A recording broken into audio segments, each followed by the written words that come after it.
Good morning mga ka-warriors, welcome po kayo muli sa aking YouTube channel. So ngayon mga ka-warriors, ang atin naman gagawin about sa mga sisiw na ating in-upload nung nakaraan isang araw na ating nilalabas pasok sa scratch pen at saka sa kulambo, mga par ay mga ka-wilder, ano ba yun ay mga ka-warriors. Ayan, ngayon ang gagawin natin, paggagalain na natin sila pagkatapos nila kumain. Ayan. So pero bago ko ipakita yan mga ka-warriors, ayan, maraming salamat pa rin sa panonood nyo ng ating mga simpleng video na ginagawa. Ayan. So sa mga bagong bisita dyan sa aking channel, please subscribe, paklik na rin ang notification bell kung gusto nyo ang mga ganitong video about sa ating mga pag-aalaga ng ating mga manok. Ayan, mga ating libangan. Ayan. So maraming salamat muli mga ka-warriors. Ayan. So ingat kayo palagi, in God bless mga ka-warriors. Ayan. So tara, ating gagawin na ang ating dapat gawin sa ating mga sisiw mga ka-warriors. Ayan, pagagalain na natin sila, pakakainin muna at pagagalain na. Ayan. Tara.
So yan mga ka-wilder, yung unang upload natin nung isang araw ba yon.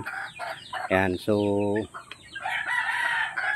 papagalain na natin sila mamaya. Ayan, galing doon.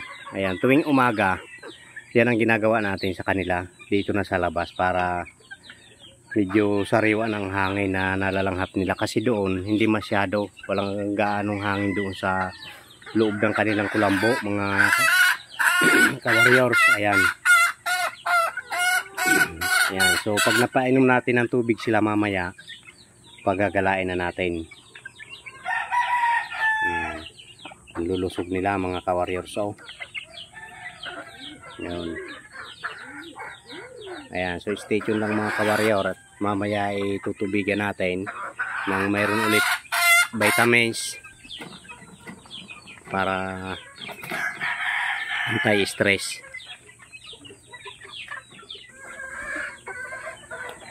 Ayan mga ka-warrior, so painumin na natin sila, tapos mamaya pagkatapos mag-inom, pagagalain na natin sila, subukan natin paggalain.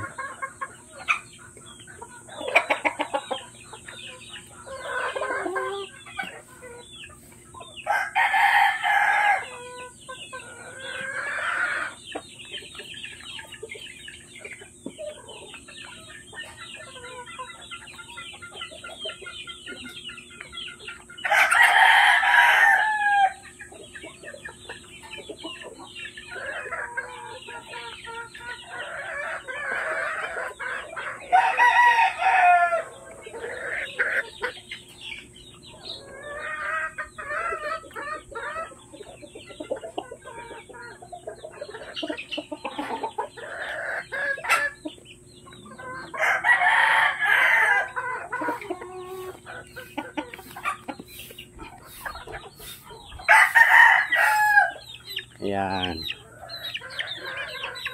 Nagsipag-inom na sila. Tapos, sigurado uuwi ang iba dyan. So, wawalisan muna natin yan doon mga ka-warriors. Para malinis ulit, maalis yung mga dumi-dumi nila.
So ayan mga ka-warriors, nalinis na natin.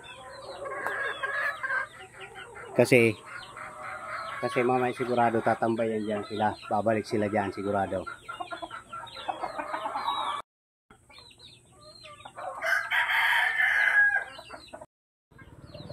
So ayan mga ka-warriors, ayan, tapos na sila mag-inom ng tubig, ng kanilang vitamins. So babalik ulit natin yung tubigan nila doon sa loob para labas-pasok lang sila. Pagagalain na natin mga ka-warrior.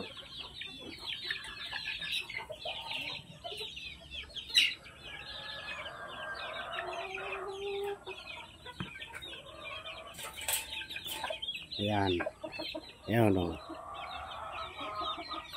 Tuwan-tuwa na sila mga ka-warrior.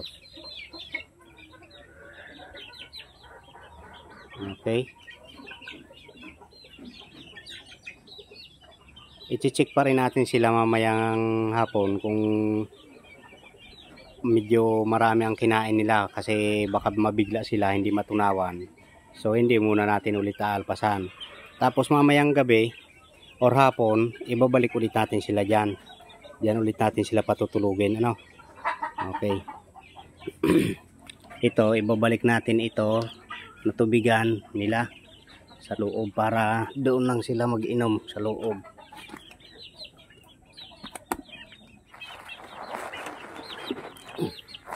Okay. Ayan o, tuwan-tuwa sila. Sana hindi mabulabog sila ng mga aso para hindi makalayo. Pero titingnan pa rin natin yan lagi. Ayan.